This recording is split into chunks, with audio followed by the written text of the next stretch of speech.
हाँ।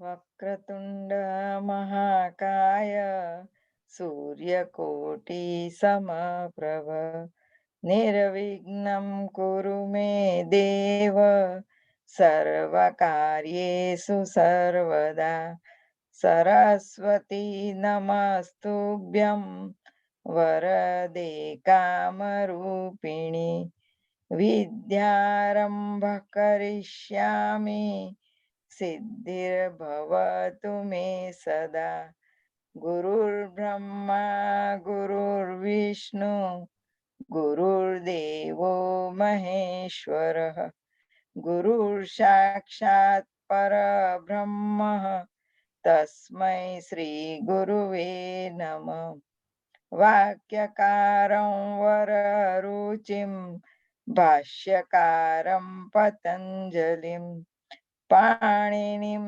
सूत्रकारं च प्रणतोऽस्मि मुनित्रयं पठामि संस्कृतं नित्यं वदामि संस्कृतं सदा ध्यायामि संस्कृतं नित्यं वन्दे संस्कृतमातरम्।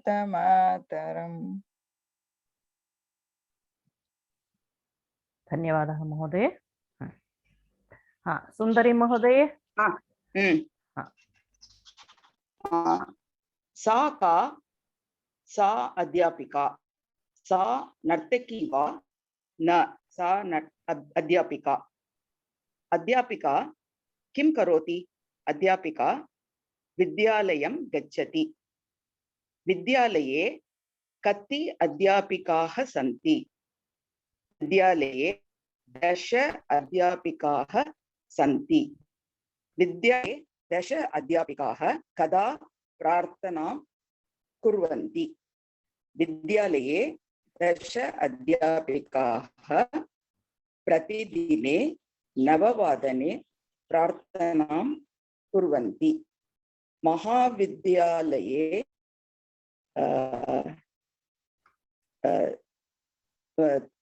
10 अध्यापिकाः कुत्र वसन्ति अध्यापिकाः कोयम्बत्तूर् नगरे वसन्ति कस्याः नाम डॉक्टर सरस्वती गणितकक्षायाम् अध्यापिकस्य नाम डॉक्टर सरस्वती अध्यापिकाः काभिः महाविद्यालयं गच्छन्ति अध्यापिकाः द्विचक्रिकाभिः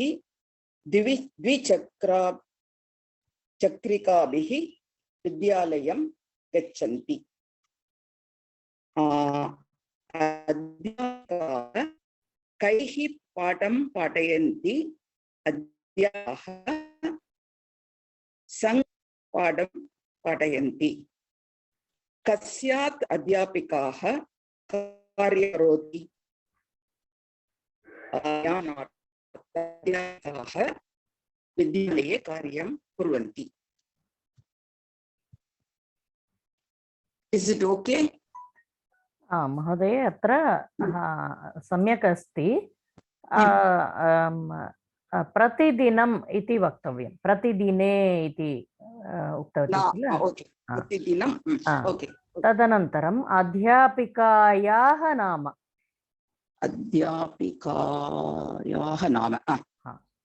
करेक्ट् प्रतिदिनं नाट् प्रतिदिने प्रतिदिनम् ओके अस्तु धन्यवादः महोदय अन्यत् सर्वं सम्यक् अस्ति इदानीं श्वः रामनवमी अस्ति किल एकवारं श्रीरामस्य स्मरणं कृत्वा अग्रे गच्छामः रामाय रामभद्राय रामचन्द्राय वेधसे रघुनाथाय नाथाय सीताया पतये नमः। अत्र रामाय रामभद्राय रामचन्द्राय एवं रघुनाथाय नाथाय सीतायाः एतत् सर्वं भवन्तः पठितवन्तः किल?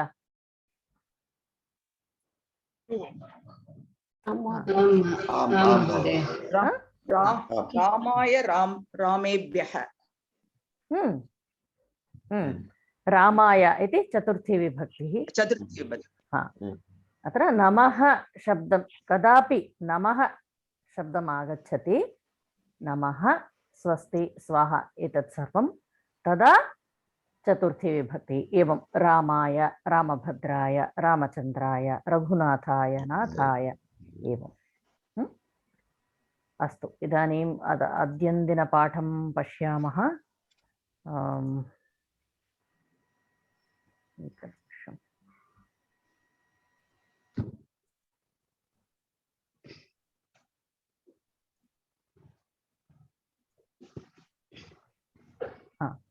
गतकक्ष्यायां किं पठितवन्तः सर्वे?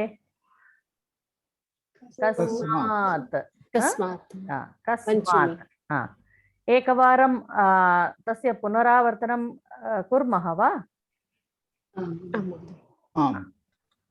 वदन्तु, एकैकं वाक्यं वदन्तु सर्वे।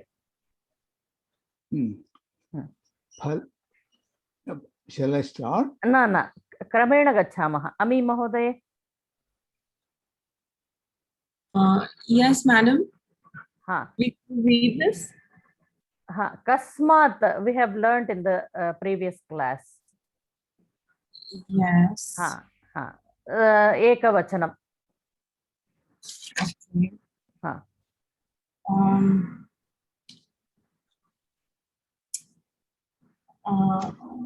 हाँ, one sentence only. You have to say one sentence.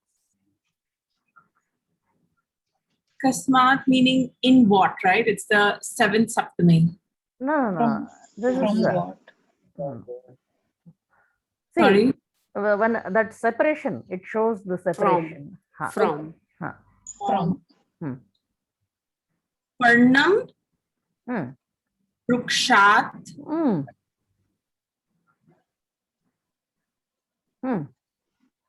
Patati. Patati. Yeah, I said it. I don't know if you can hear me. There's very loud sound in the background. Oh, okay. Now I am able to hear. Okay, I'll bring it closer. I said Parnam. Rukshat. Patati. सम्यक्. गायत्री महोदय।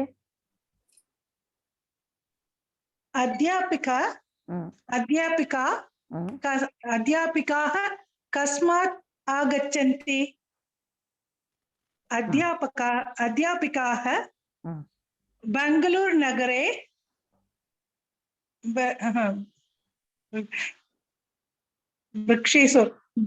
बेङ्गलूरुनगरेषु आगच्छन्ति। नगरात् सारी बेङ्गलूरुनगरात् आगच्छन्ति। अस्तु। हरप्रसाद महोदय।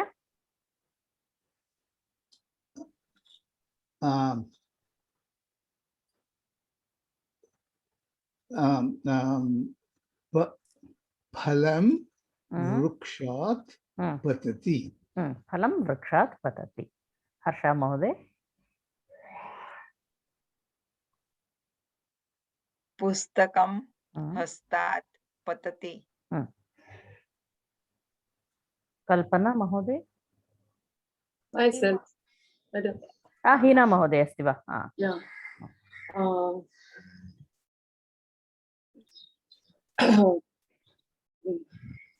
भक्तः मन्दिरात् अवतरति। कल्पना महोदय। गंगा नदी कस्मात् प्रवहति? गंगा नदी हिमालयात् प्रवहति। कार्तिक महोदय। स्त्रीवचन प्रयोगं करिष्यामि। स्त्रीलिंग। सेम गंगा नदी अस्याः प्रवहति। गंगोत्याः प्रवहति। प्रभवति इत्यपि वक्तुं शक्यते किल? प्रवहति। माधवी महोदय। अहं कार्यालयात् गृहम् आगच्छामि। हाँ, मुरलीधरन महोदय।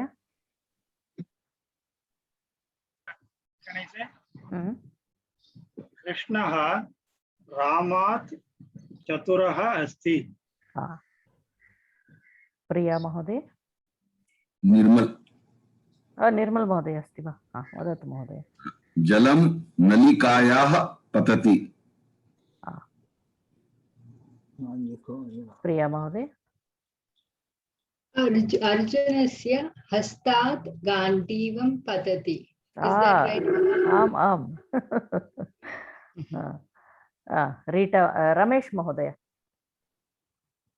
वयं रात्रिसमये दण्डदीपात् प्रकाशं प्राप्नुमः। रीटा महोदय। शिशुः सोपानात् पतति। सुंदरी महोदय। मम पुत्री महाविद्यालयाः गृहम् आगच्छन्ति। महाविद्यालयात् महाविद्यालयात् गृहम् आगच्छन्ति। आगच्छति। योगेश महोदय। वानरः शाखायां पतति। हाँ, शाखायाः पतति। अस्तु। इदानीं बहुवचने कथं भवति इति पश्यामः।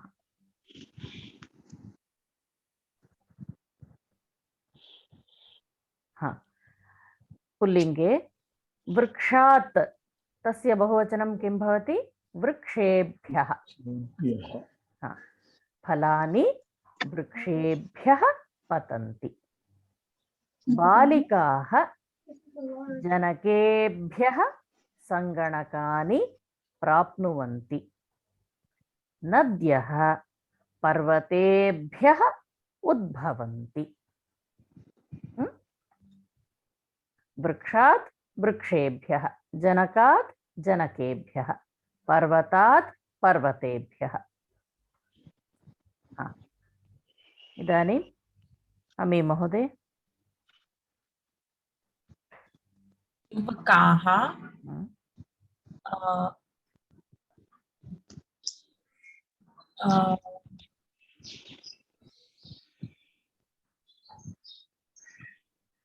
ग्रन्थेभ्यः अभ्यासं कुर्मः।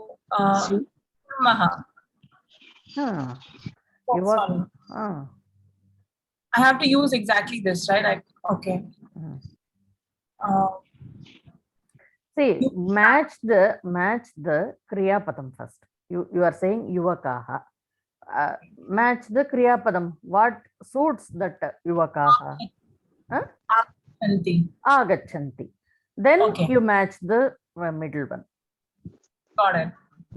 Yuvakaha gramebhyah agachanti. Gayatri Mahoday.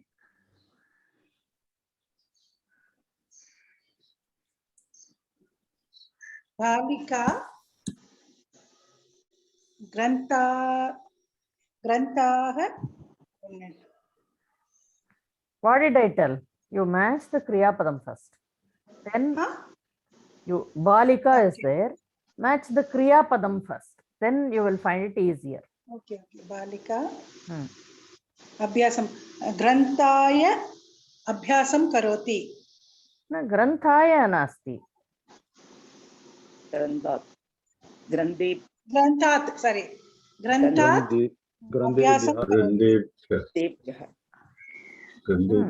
बालिका ग्रन्थात् इति एकवचनमस्ति। अत्र अद्य बहुवचनस्य प्रयोगः किल? तदा ग्रामाः न ग्रन्थस्य बहुवचनं किमस्ति? अत्र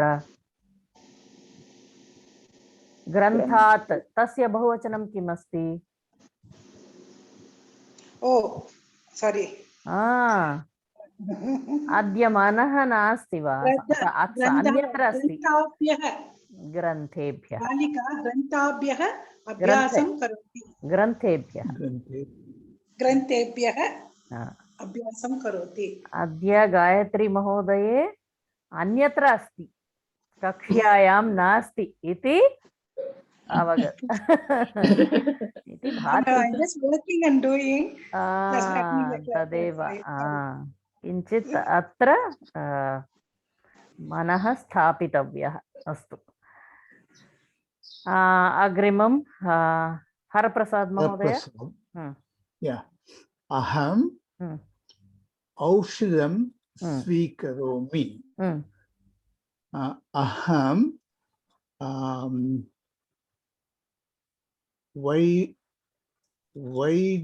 वैद्याभ्यः औषधं स्वीकरोमि। अत्र वैद्याः इति पुल्लिङ्गशब्दमेव।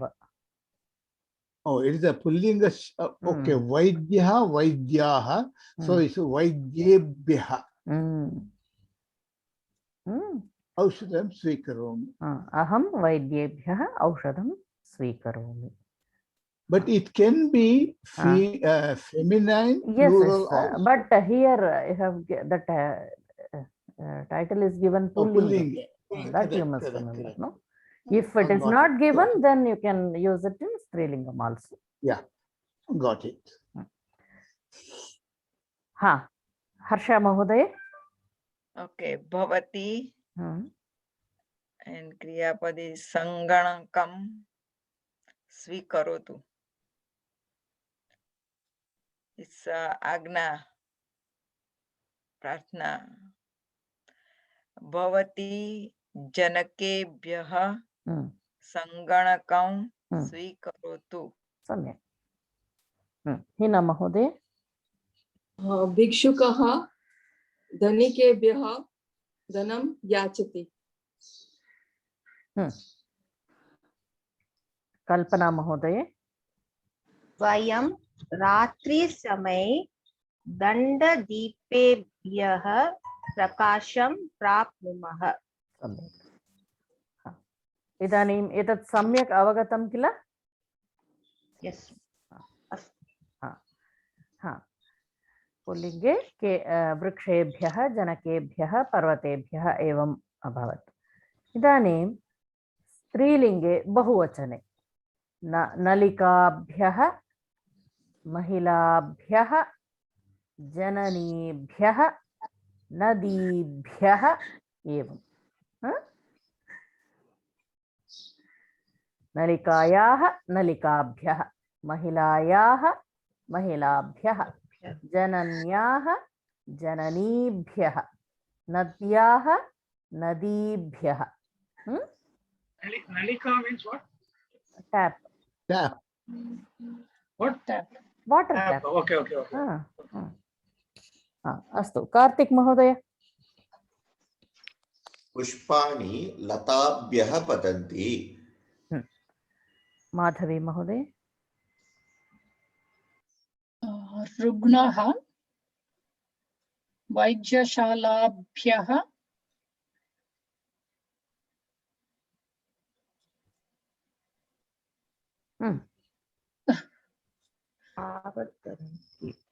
अवतरन्ति. I don't know which one goes with it. What is avataranti? Graham gacchati. Yeah, graham gacchanti. रुग्णाः वैद्यशालाभ्यः गृहं गच्छन्ति. Can others please keep quiet? Muraleedharan महोदय. कार्यालये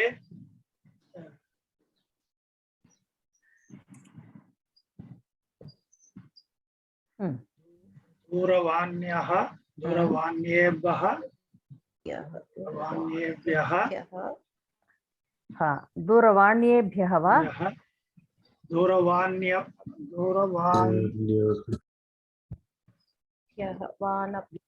दूरवाणभ्यः.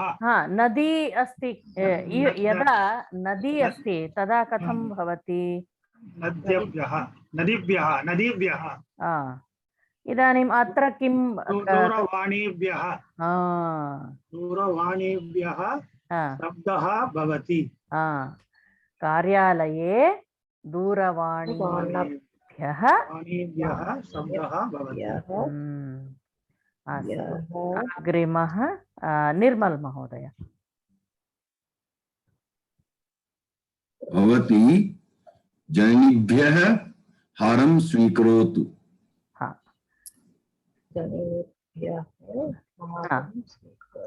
प्रिया महोदय यात्रिकाः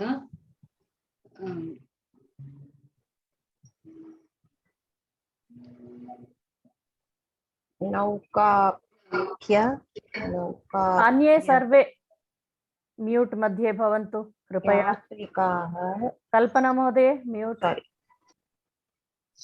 यात्रिकाः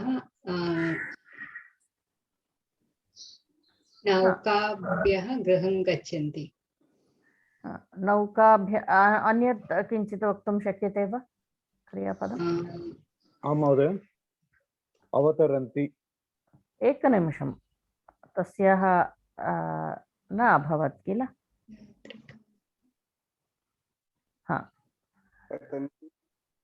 यात्रिकाः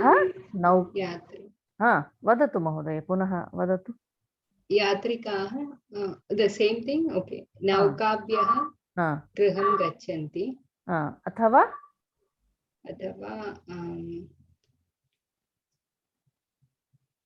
पतन्ति No. Avataranti. They get down from the nauka. Avataranti. Okay. I was thinking about Avataranti as like Avatar. Avataranam. Okay. Yeah. Avataranti. I didn't know that. See, अस्तु राज महोदय भवती कूपीभ्यः दुग्धं नोट् भवति शिशवः कूपीभ्यः दुग्धं पिबन्ति शिशवः कूपीभ्यः दुग्धं पिबन्ति अवगतं वा अग्रे गच्छामः अस्तु महोदय नलिकायाः तस्य नलिकाभ्यः इति अत्र महिलाभ्यः नदीभ्यः जननीभ्यः एवं इदानीं नपुंसकलिङ्गे कथं भवति वनेभ्यः वानराः वनेभ्यः आगच्छन्ति फलेभ्यः बीजानि प्राप्नुमः बालकाः क्रीडाङ्गणेभ्यः गृहं गच्छन्ति वनात् वनेभ्यः फलात् फलेभ्यः क्रीडाङ्गणात् क्रीडाङ्गणेभ्यः इदानीं रमेश महोदय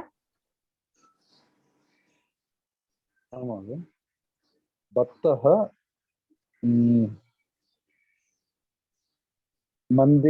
मंदिरेभ्यः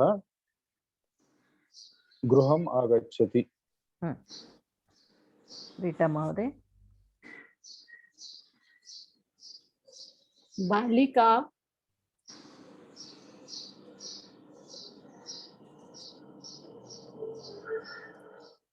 चित्रमन्दिरेभ्यः गृहम् आगच्छति सुंदरी महोदय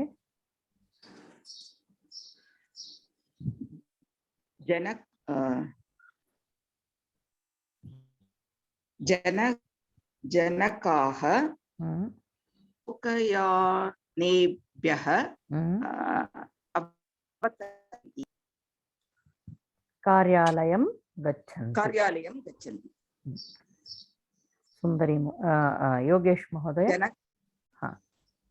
छात्राः लोकयानेभ्यः अवतरन्ति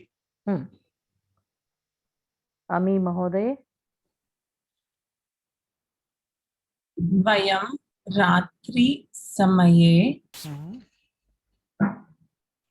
लोकयानानि लोकयानेभ्यः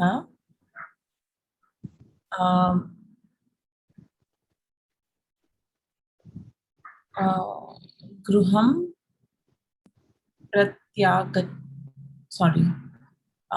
गृहम् आगच्छति. See, listen. Vayam ratri vayam is there. So vayam will be prakasham prapnumaha. That would be nakshatrani. Right? That vayam ratri samaye nakshatrebhyah prakasham prapnumaha. Vayam ratri samaye nakshatrebhyah prakasham prapnumaha. भवान् मन्दिरेभ्यः गृहं प्रत्यागच्छतु. अस्तु. इदानीं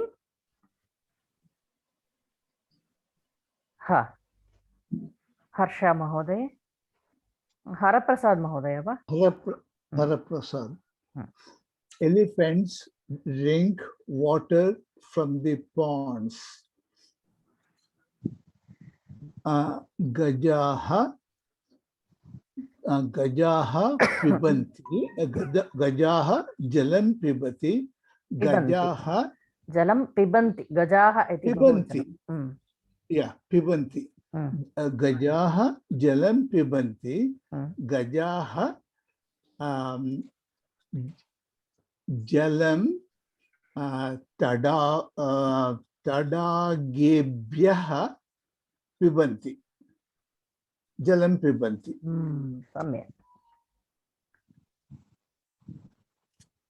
Harsha Mahodaya.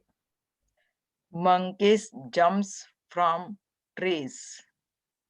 Vanaraha kurdanti. Vanaraha vrukshebhyah kurdanti. सम्यक्. Hina Mahodaya. Beggars obtain money from rich people. Beggars भिक्षुकाः प्राप्नुवन्ति अथवा तो धनिकेभ्यः धनं प्राप्नुवन्ति. सम्यक्.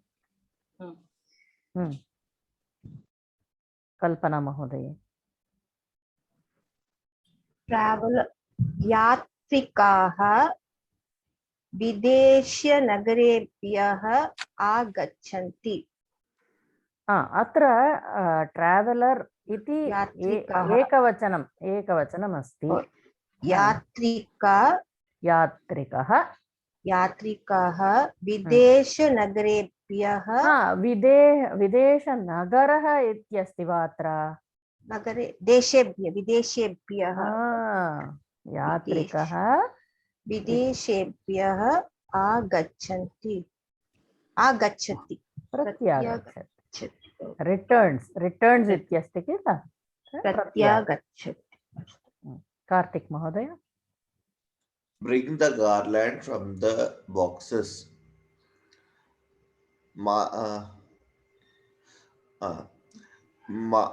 मालिकाः पेटिकायाः आनयतु. गार्लैंड इति हारम् इति हारान् पेटिकाभ्यः हारान् आनयतु. माधवी महोदय. They eat food from the plates.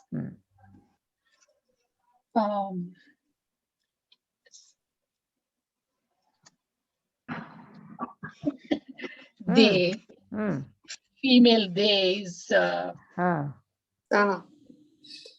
Thank you. Ta. Sorry. Yes, nobody should help. Plates is sthalika. Sthalikabhyah bhojanam khadanti. Sthalika. Taha sthalikabhyah annam khadanti. Bhojanam. Okay. Muralidharan Mahodaya. I accept gifts from friends. Aham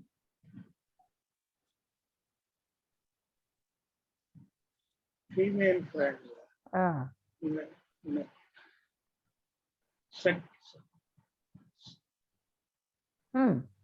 Sakhi.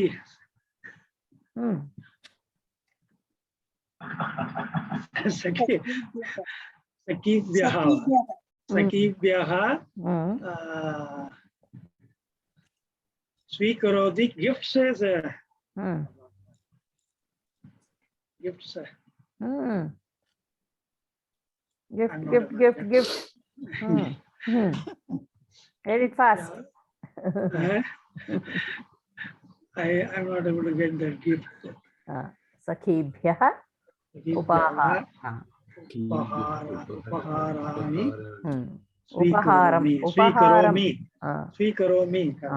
Upaharam अथवा उपायनम् अपि वक्तुं शक्यते. अत्र उपहारम् अस्ति. उपहाराणि.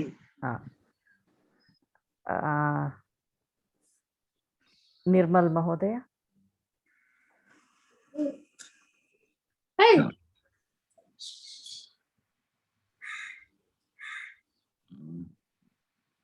Ink is what, ma'am? Mashi. Mashi. Mashi. Okay. Lekhnibhyah masi patati. Sravati. Okay. That it's a liquid, no? So it's better. Yeah, got it. Sravati. Mahoday, does upahara means also a breakfast? Upahar. Upahara. I see. Okay. Got it. Sasyam bijat grows what? Grow. Udbhavati. Udbhavati. Sasyam bijat upavati. Seeds इत्यस्ति. बहुवचनम्. Okay, बीजेभ्यः. सस्यमपि बहुवचनम् अस्ति.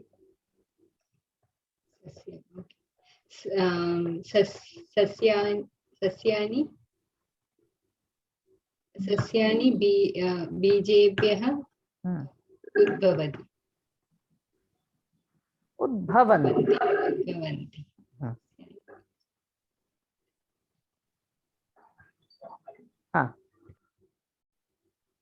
रमेश महोदय. पुस्तकेभ्यः अभ्यासं कुर्वन्तु.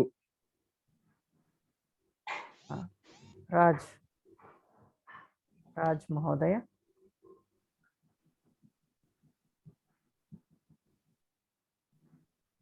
राज महोदय नास्ति वा? अस्तु महोदय.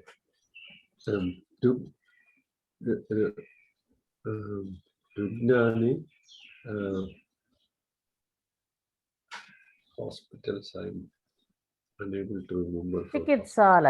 चिकित्सालयः. चिकित्सालयेभ्यः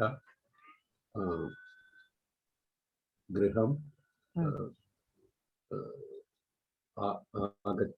आगच्छन्तु. रुग्णाः चिकित्सालयेभ्यः गृहं गच्छन्तु. रीटा महोदय. People get down from planes. जनाः अवतरन्ति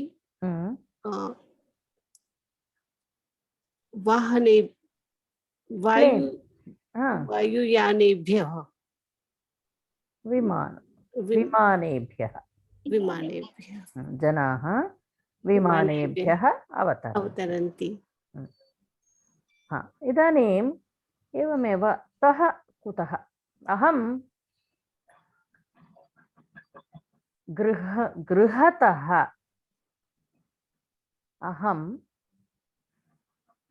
गृहतः आपणं गच्छामि हा भवान् बेङ्गळूरुनगरतः चेन्नै नगरं गमिष्यति भवती दिल्ली नगरतः मुम्बै नगरं गमिष्यति कुतः इति प्रयोगे एवं वक्तव्यं हा इदानीं प्रयत्नं कुर्मः वा सर्वे एकैकं एकं वाक्यं वक्तव्यं इदानीं योगेश महोदय भवान् वदतु सुन्दरी महोदय अस्ति वा वदतु अहं गृहतः आपणं गच्छामि करेक्ट आम् योगेश महोदय अहं गृहतः कार्यालये गच्छति कार्यालयं गच्छामि अमी महोदय अहं मुम्बै नगरे कुतः फ्रॉम वेयर कुतः अहं सिंगापुर नगरतः मुम्बै नगरं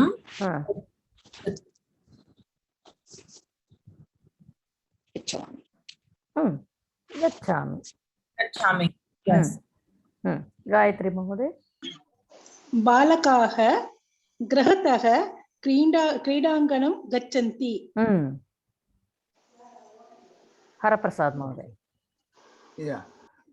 अहं हिमालय पर्वततः अवरोहणं करोमि बहु सम्यक् हर्षा महोदय अहं गृहतः मन्दिरं गच्छामि अस्तु हिना महोदय Mahodaya, I have a question. Can Haraprasad Mahodaya repeat what he said? Aham Himalaya Parvatataha Avarohanam Karomi. So what does that mean? From, can you say that in English? I get down, coming down from Himalaya Parvata. So Taha means, I thought from Taha there. is like, yeah. From there. From there, right? Okay. Yeah, I'm trying to, that's a little bit tricky sentence. No, you have to add Taha from wherever you are coming. See, for this also, we are saying Vrikshat Phalam Patati. There also, Vrikshataha Phalam Patati. That also we can see.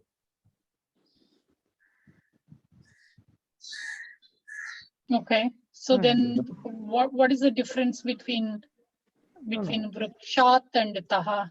There is no difference, but this is also one prayoga. This way also you can say. Oh, okay, got it. Dhanyawad. अस्तु हर्षा महोदय भवत्याः अभवत् किल myself Hina महोदय वदतु युवकः ग्रामतः शहरं गच्छति नगरं नगरं शहर नास्ति Sorry, संस्कृते नगरं गच्छति. कल्पना महोदय. रुग्णः वैद्यशालायतः गृहम् आगच्छति. य इति न वक्तव्यं. वैद्यशालातः गृहम् आगच्छति. कार्तिक महोदय. भारतदेशस्य संस्कृतिः हिन्दुकुश पर्वततः आरभ्यते. आरभते. आरभ्यते. आत्मनेपदी अस्ति. आरभते. किं यदि परस्मैपदे उपयोगं कर्तुं शक्यते चेत् किं हिन्दुकुश पर्वततः प्रचलति इति वक्तुं शक्यते. भवति प्रचलति. माधवी महोदय. I'll go with a very simple sentence. Aham karyalayatah aapanam gacchami. Muraleedharan महोदय. रामः अयोध्यानगरतः वनं गच्छति. निर्मल महोदय. उद्यानतः गृहं गच्छामि. प्रिया महोदय. अहं गृहतः वने गच्छामि. वनं गच्छामि. रमेश महोदय. अहं गृहतः कार्यालयं द्विचक्रवाहने गच्छामि. राज महोदय. अहम् आपणतः विश्वविद्यालयं गच्छामि.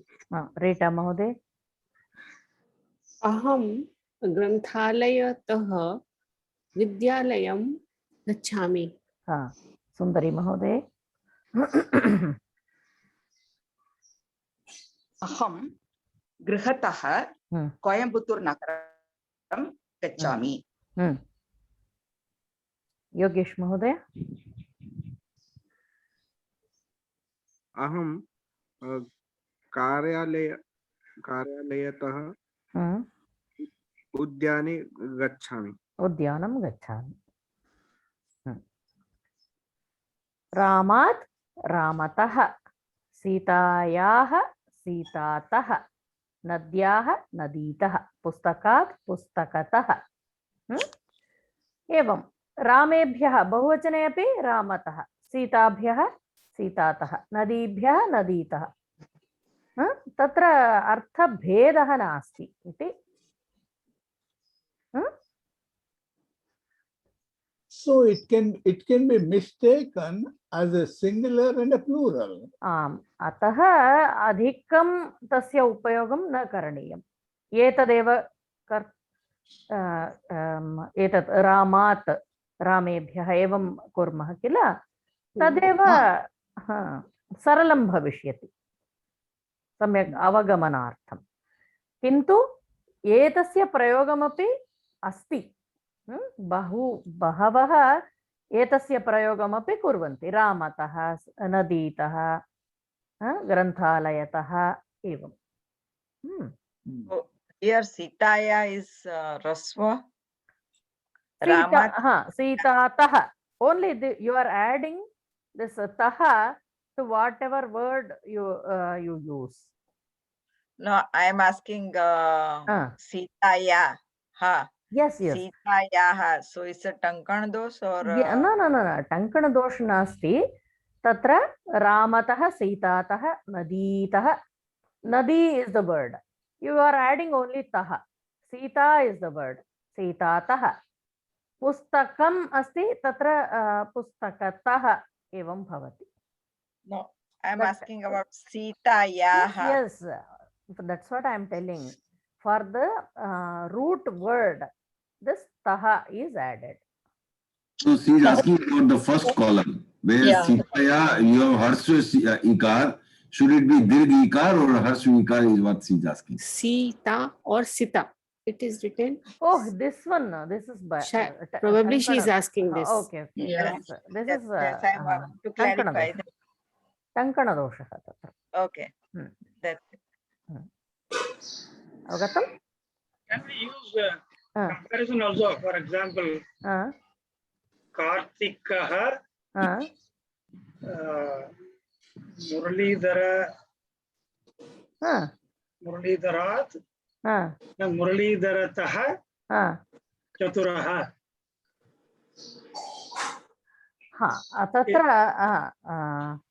चतुरः मुरलीधरात् मुरलीधरात् चतुरः Muralidharatah Chaturaha, you can say. अपेक्ष चतुरः. मुरलीधरात् चतुरः एतदेव सम्यक् भविष्यति. मुरलीधरतः इति प्रयोगम् अहं न दृष्टवती. एकवारं पुनः दृष्ट्वा वक्तुं शक्यते अग्रिमकक्षायां. महोदय, सीतायाः is correct. You said Kankana dosha. It is not. No. Here C has come, no? Instead of Dirgham, Hrasvam has come here. Oh, yeah. That's what she was asking. Okay. Yeah, got it. धन्यवादः. अस्तु. इदानीम् अवगतं किल? अत्र तः, if you want to add तः, you have to add it to the root word. Okay. Rama is the root word. Sita is the root word. Nadi, Pustaka is the root word. Which that root word is called what in Sanskritam? Pratipadikam. Pratipadikam. So you will add this taha to that. Astu. एतत् सर्वं इदानीं नलिकायाः नलिकातः एवं फलानि कुतः पतन्ति? फलानि वृक्षात् वृक्षेभ्यः वृक्षतः पतन्ति. महिलाः कुतः जलम् आनयन्ति? नद्याः नदीभ्यः नदीतः.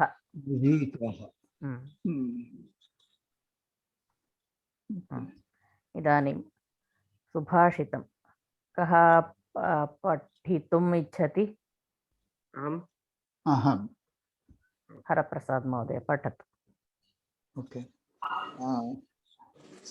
वज्रादपि कठोराणि मृदूनि कुसुमादपि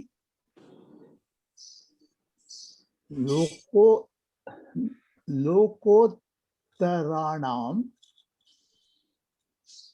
चेतांसि को हि विज्ञातुमर्हति.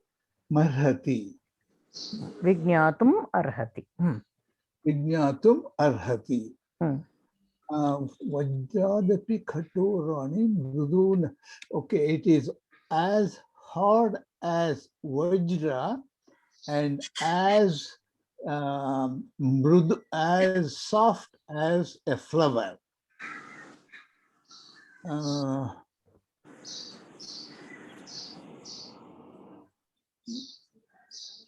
That's all I can say. Lokottaranam chetamsi kohi vijñātu arhasi. Anybody else wants to try? Only by Lokottaranam.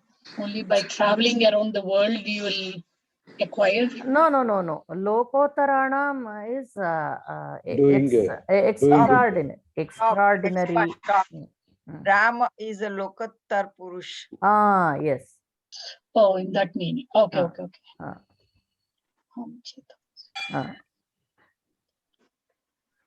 Vajrat api kathorani. Mahodaya.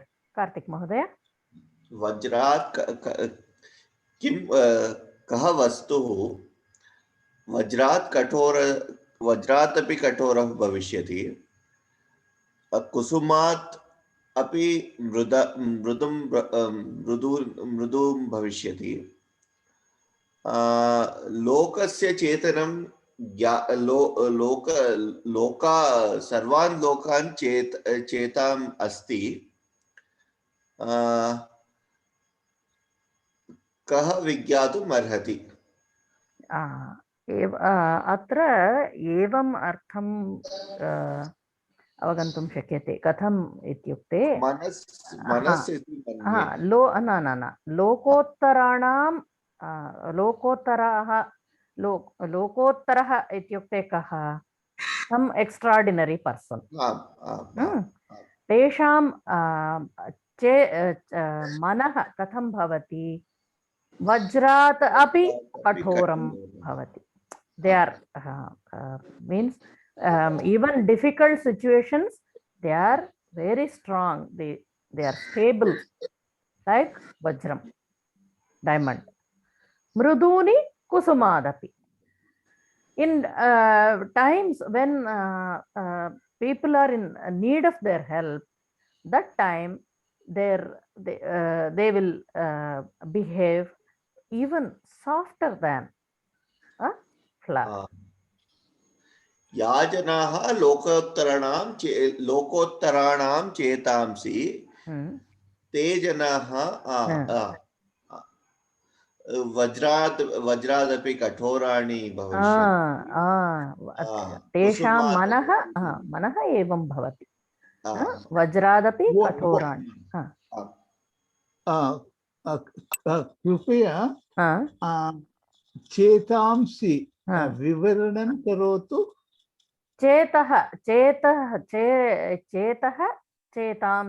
चेतः इति एकवचनं, चेतांसि इति बहुवचनं, नपुंसकलिङ्गशब्दः। चेतस् शब्दः अस्ति किल, तस्य चेतांसि इति बहुवचनं। And what does it mean? Chetas is soul, you can say.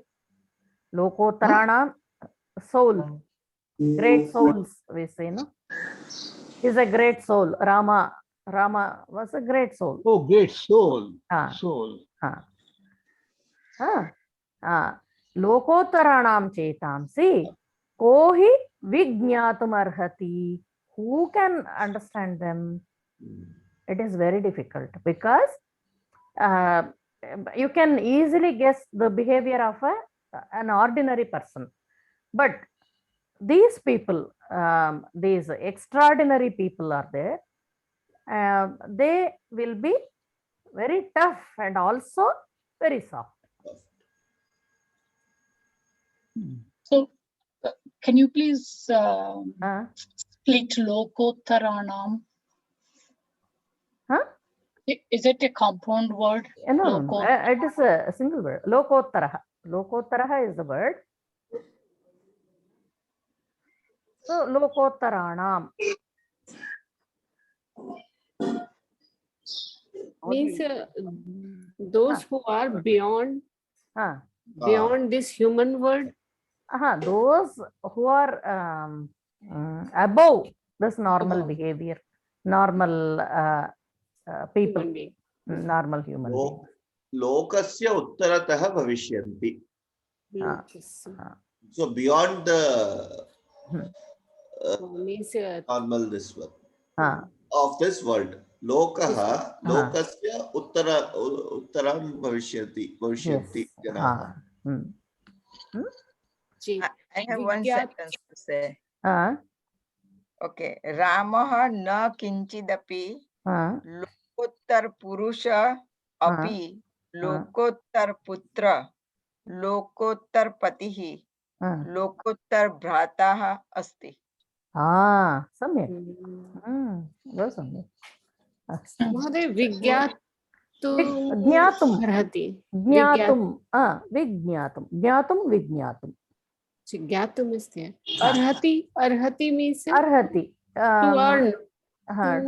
Arhati to obtain. Yes. Arhati.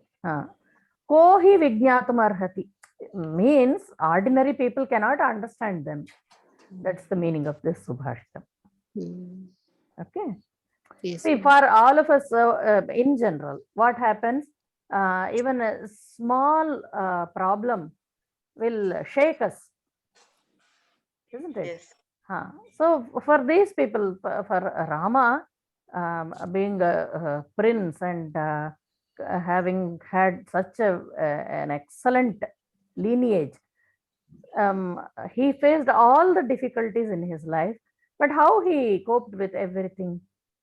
So Vajradapi Kathorani Mruduni Kusmadapi.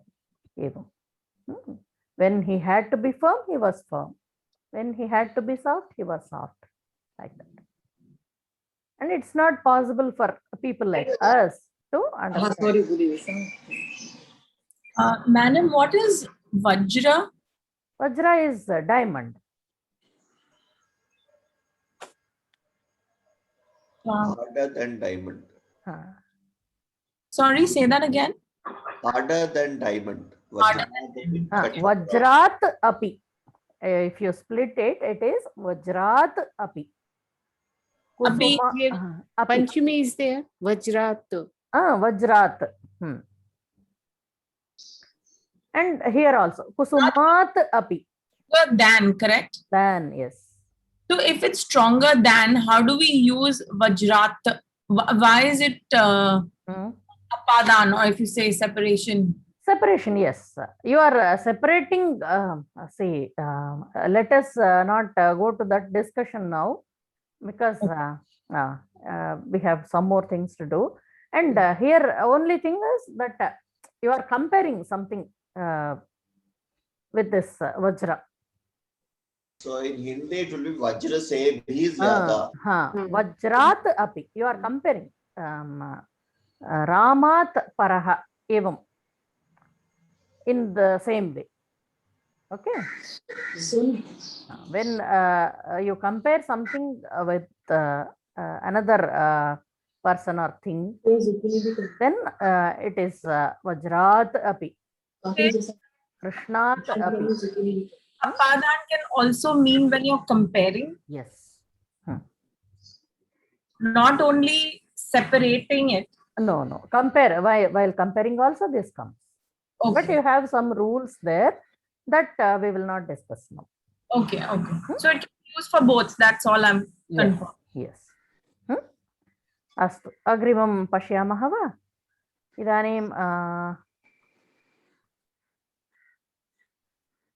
एतत् अनन्तरं कुर्मः अन्यत् एकं कथां पश्यामः तत्र Mahoday, before we get into the story, I have a question, maybe a silly question, but no, silly question is also very important. Then only it's bothering me, so I think I need to ask. So the kutra for Strilinga, it's for example Sita, so Sitayam and Sitasu.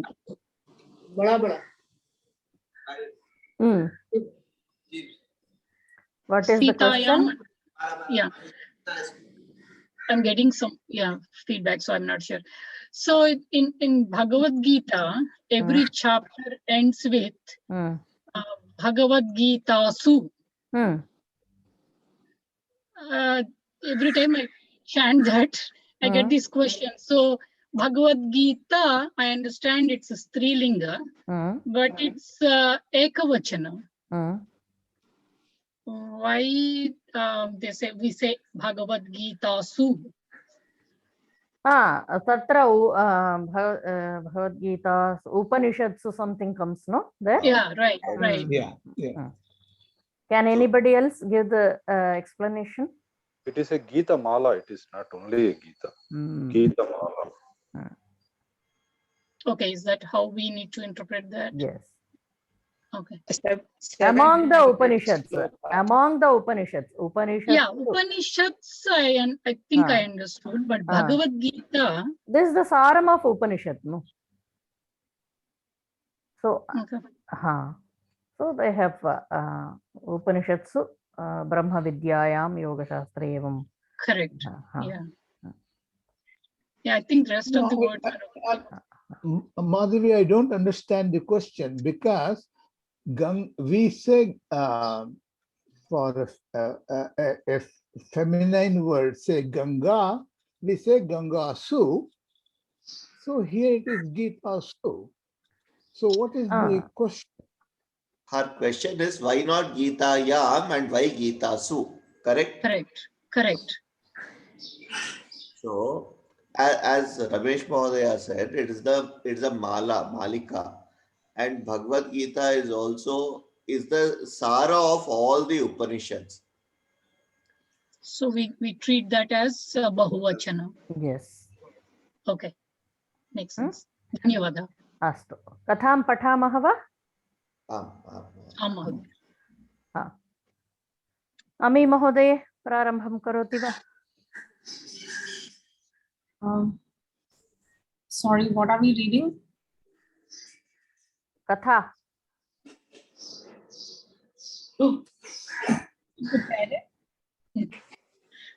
Screen na drishyate. Na drishyate va? What katha? Yeah. Ka katha. No, Ka katha. Ka katha. Ka katha. Ka katha. Katha na drishyate.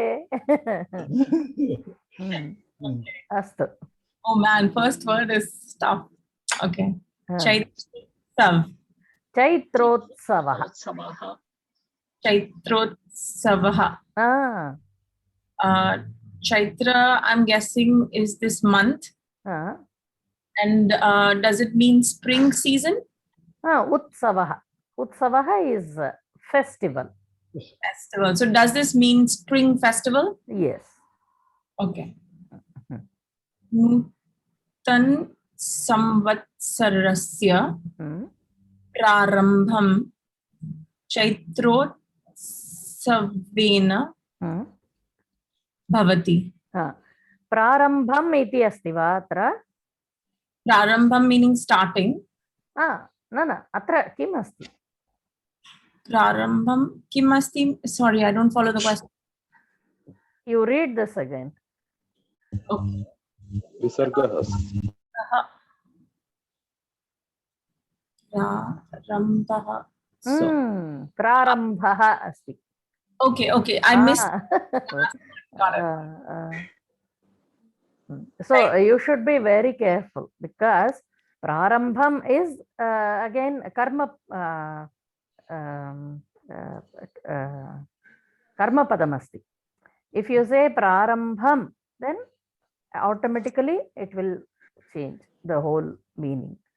So, so you should be extremely careful where to use the visarga and where to bring in karma padam. Got it. Nutana samvatsarasya prarambhah chaitrotsavena bhavati. So, explain. Nutan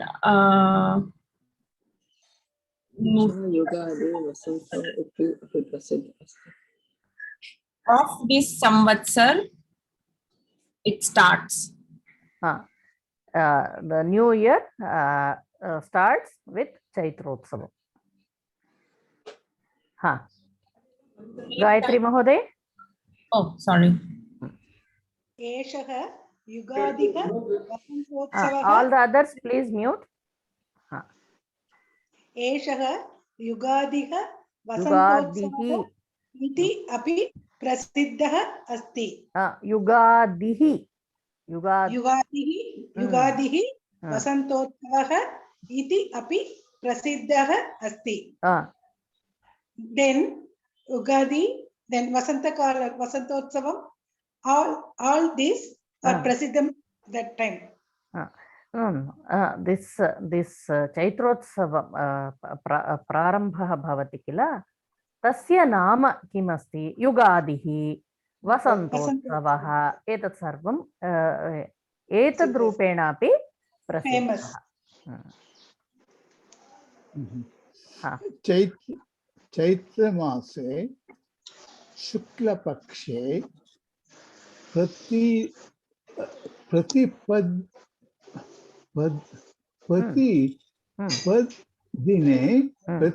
Dine Yugadihi.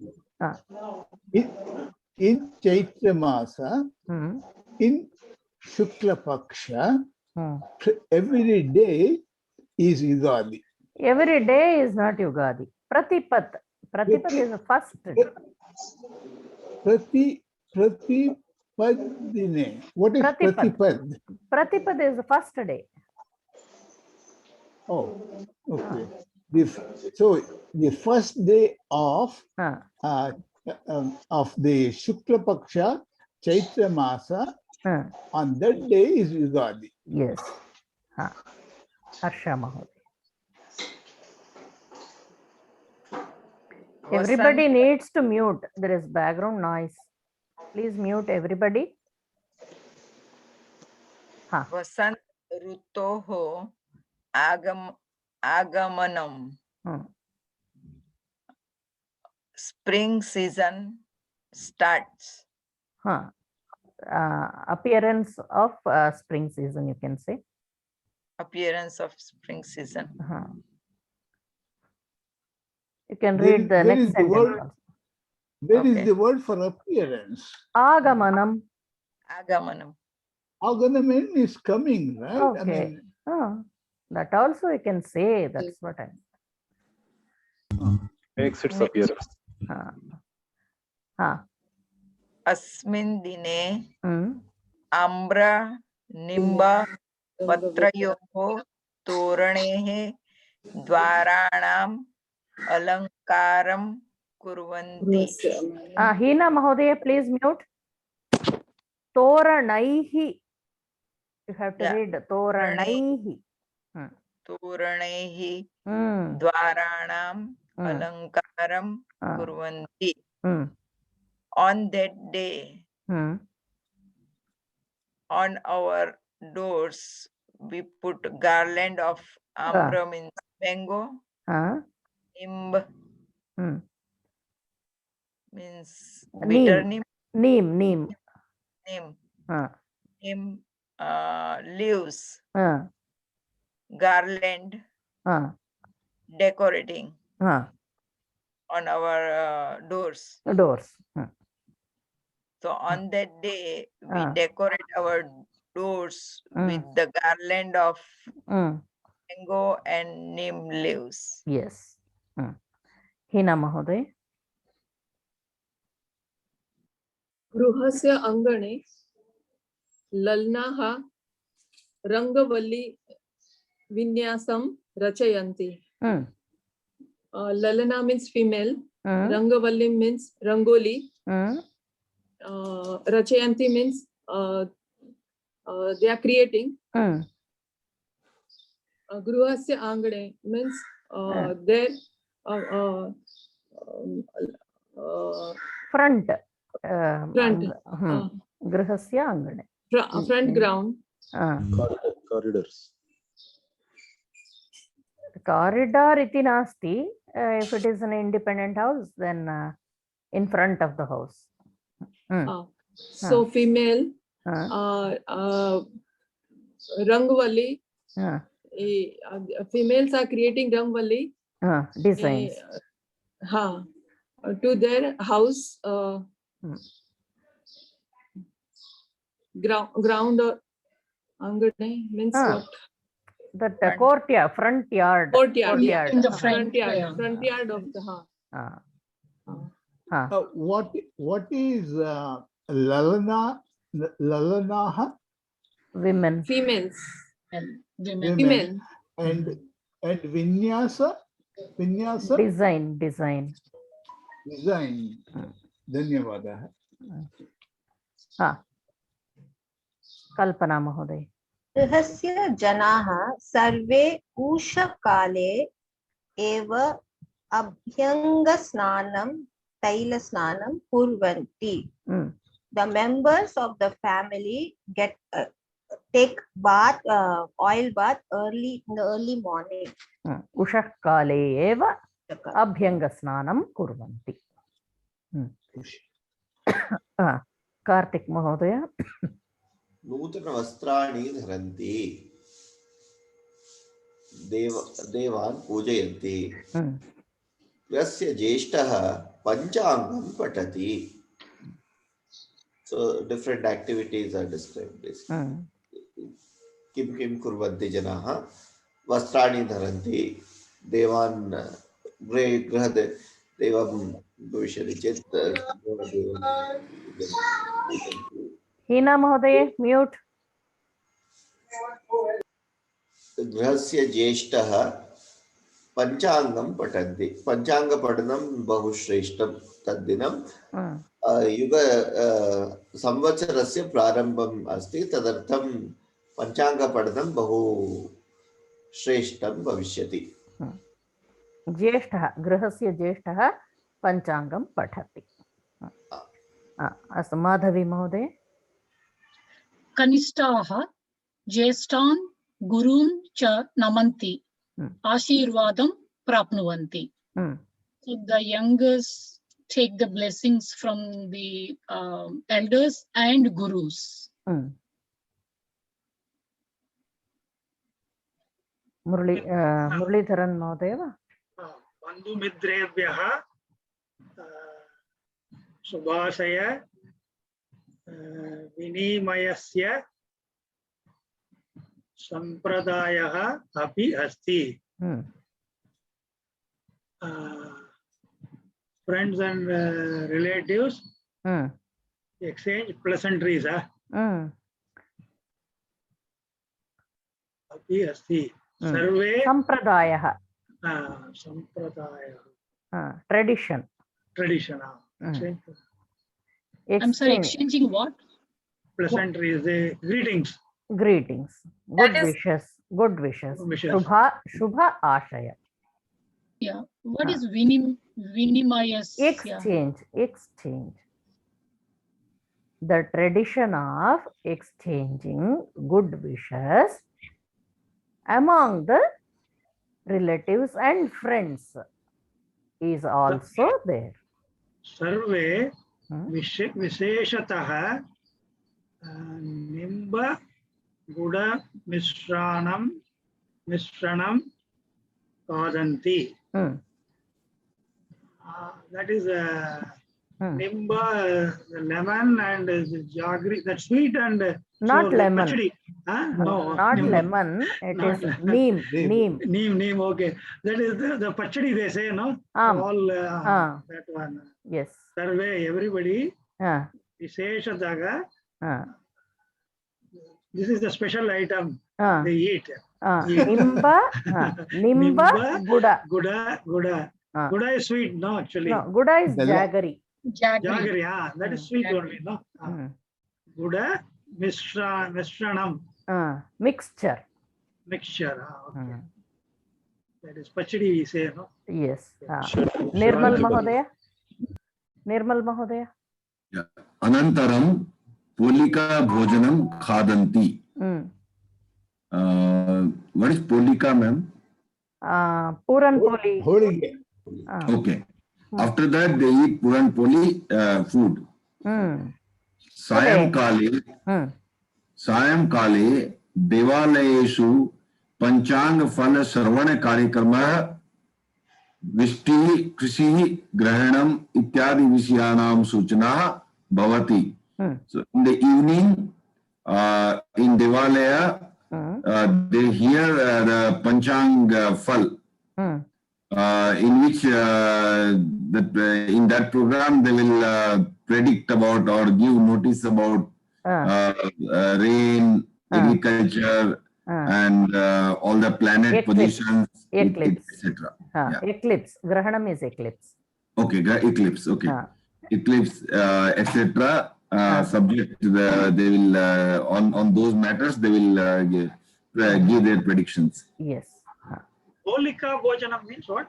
Polika is poli in Palmoli, yeah. Palmoli or this? Palpoli, whatever poli we prepare. Okay. In Karnataka, there is a lot of variety in this poli. Varieties. Obbattu, very famous. Kai obbattu, that obbattu, this obbattu. Using jaggery and this dal they make boli, no? That is that is called Bolika Boli or Pal Boli. No. Whatever poli, there is that tradition that family follows. that they will do. A shop in Malleshwaram is famous for all different varieties of poli, dry fruits poli and all. Yes. Astu. Bangalore, that's why they put in Chennai always Bangalore Iyengar Bakery. Iyengar Bakery. Yeah. They prepare fantastic biscuits also. Variety. Astu. Ami Mahoday, you were saying something? I was asking the meaning of the word Krishihi. Krishihi is agriculture. Okay, and Vrishtihi is rain? Rain. Or monsoon? Rain. Rain, okay. Thank you. On this day, what happens is, excepting for Gujarat and Rajasthan, entire India celebrates this festival. Only Gujarat and Rajasthan, they celebrate New Year after Deepavali, one day after Deepavali, I think. Correct. But for us, I believe this is, it comes as a Navratri of sorts, a different. Okay. Okay. But I don't know exactly what they do in it. Anybody having any idea what they do on this day? Mahoday Vasanta Navratri bhavishyati kila. Vasanta Navratri. इदानीमपि सप्तशती पारायणं कृतवन्तः जनाः. अस्तु अस्तु इदानीं प्रिया महोदय भवती पठतु. मन्दिरेषु अद्य आरभ्य नवमी पर्यन्तं श्रीराम कथाश्रवणम् अपि आयोजयन्ति. In the temple on the day Adya Arabhya. From today onwards. From this day onwards. From this day onwards,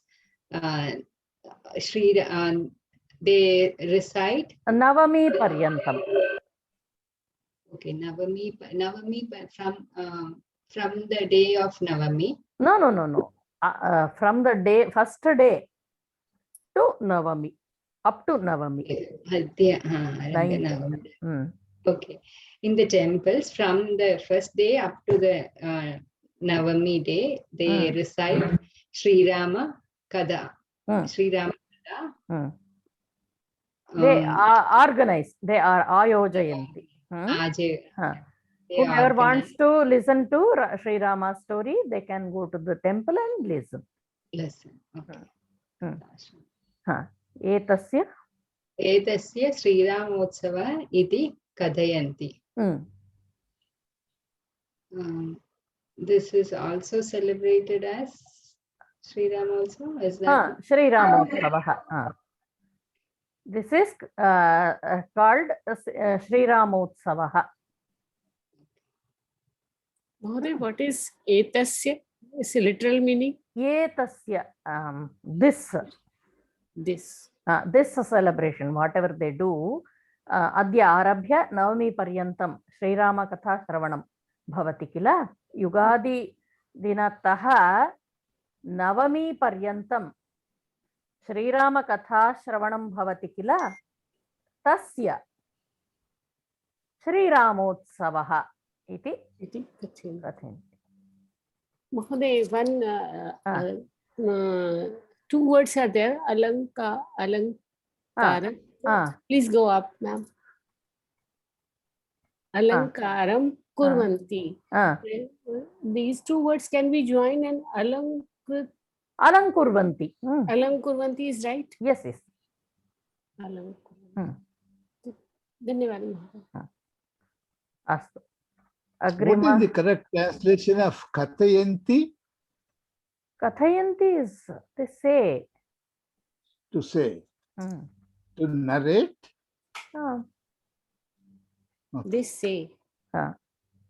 Narrate, you can say. Astu.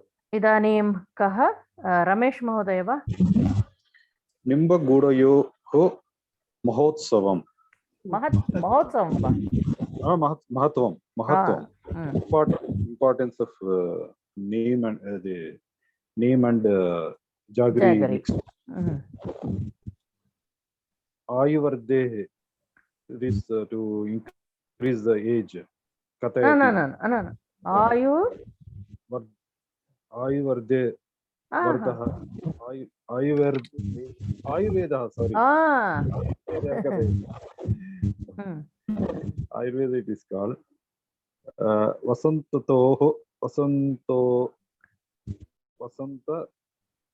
Vasantartoho.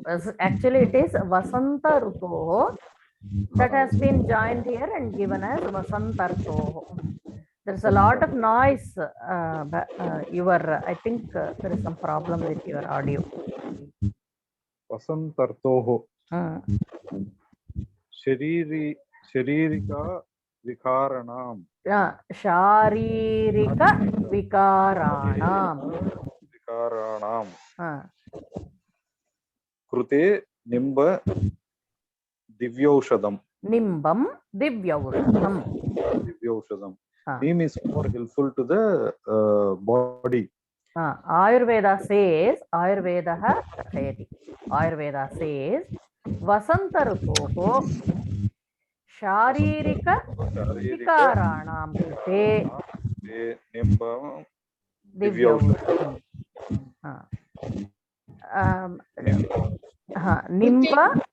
Nimba Goda Misranasya Snena Dehasya Samatolanam Sadhyate.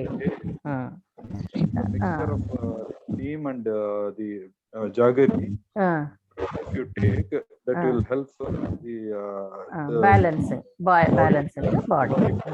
Please mute your noise, audio, some problem. Agrimah Raj Mahodaya. Shatayurvajradehaya Sarva Sampatkaraya Cha Sarvarishta Vinashaya Nimbagam Dala Bhakshanam. So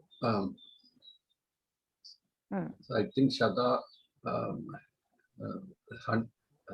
Shatayuhu. If you want a very strong Shatayuhu Vajradehaya Sarva Sampatkaraya Cha. So all these and Sarvarishta Vinashaya also. All problems are related to body. Sarvarishta Vinashaya. So Nimbagam Dala Bhakshanam. So the maybe petals of Nimbagam.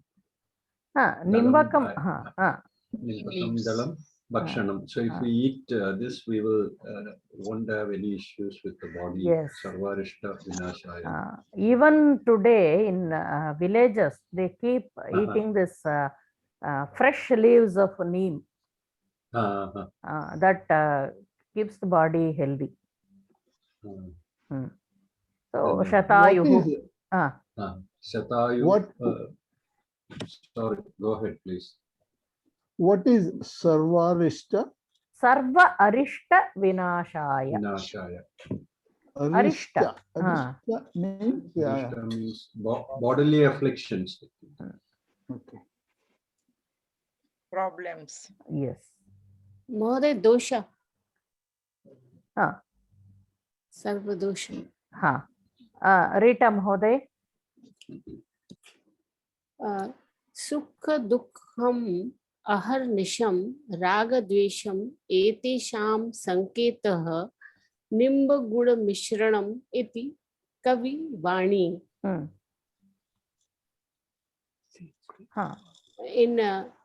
In happy times and in bad times, adversities, aharnisham means day and night, ragadvesham attachment and detachment. Not detachment. Dvesham is hatred. Hatred. Etesham sanketah. If there are these signs, Nimbagud Mishranam, then Nimb and Jaggery mixture, iti Kavivani. Kavivani, I don't understand. Kavivani is Kavi, poets say. Okay. Sayings of poets, you can say. In these conditions, both the conditions. Yes. The sukha dukha, all opposites, no? Sukha dukha, Yes. aharnisham, ragadvesham, etesham sanketaha. Nimbaguda mishranam. Iti say kavi poets. विविधोः. अत्र कवि पदस्य वर्णनं भगवन् इति कर्तुं शक्यते वा? It is the, I think, Vedavani iti Shruti iti kathayati. Or some learned person, Kavi Vani. No. Kavi Vani ityukte Kavi poet says, because Vedas also, the rishis who were able to see receive Veda mantras, they are also called Kavis only. Kavi. Okay. Not ordinary Kavis, they were extraordinary because they had that vision to receive that Vedic knowledge. Rishi Munaya, yes. Acharya Mahodaya, I have a question, please. Is this Guda is Nimba Guda Mishranam? So is the mixture of Nimba and Guda is Jaggery? Or? Yes. Okay. All of us do know. I don't know about Kerala, but all in other states we mix this all mango. Then we mix mango also along with that. Tamarind, salt, and jaggery. Yeah. We also do that. Yeah. For 9 days. Okay. Turning and good. Astu. Sundari Mahodaye. Sukha dukkam labha nashtam jayapajayam etan samana bhavena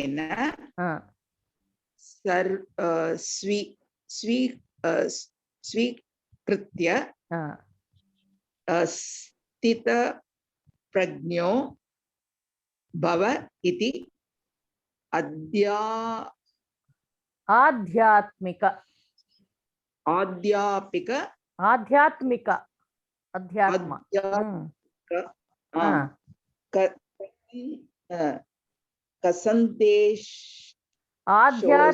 संदेशः अत्र अस्ति. संदेशः अस्ति. Sukha dukkam, that is pleasure and pain. Labha nashtam, gain and loss. Jaya apajayam, success and failure. Etan, those. Samana bhavena. You have to have equanimity.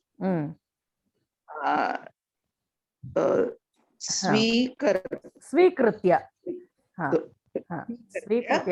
Take all these things in the right spirit. Sthita prajno bhava. In a balance. Balance. Yeah. Sthita prajna, that means one who is unmoved. Yes. Sthita prajnasya ka bhasha samadhistasya keshava. Arjuna is asking, no? Yeah. Bhagavad Gita. Bhava iti adhyatmika sandeshaha. It's a message. Message. Asti. Yeah, it is there. Okay. Yogesh Mahodaya. Chaitra Mase Sasyan Vikasanti Vilasanti Cha. Can I read complete and then complete this sentence, next sentence, then we will stop. Amra Pushpani Phalitva Pakwani Phalani Bhavanti. Amra Pikaha Madhuram Kujanti. Kujati. Stop there. Oh, one more line is okay. read that also. मनोल्लास नवोल्लास च भवति. So in Chaitra Mas, this plants grows, flourishes or grows, and mango flowers flowers are converted into fruit. And mango tree is killa or Pika is cuckoo bird. Pika is what? Cuckoo bird. Bird. Bird is I mean. Kujit. It coos. Koel. And everywhere there is a happiness. The happiness and Navolla. I couldn't make out. New. Nava ullasa. New ullasa. Okay, new happiness. Fresh. People feel fresh, happy. Okay. Astu. Yeah. Astu. Samapayamaha. समयः अभवत्. ॐ सर्वे भवन्तु सुखिनः, सर्वे सन्तु निरामयाः, सर्वे भद्राणि पश्यन्ति, मा कश्चित् दुःखभाग् भवेत्. ॐ शान्ति शान्ति शान्तिः. हरिः ॐ. धन्यवाद.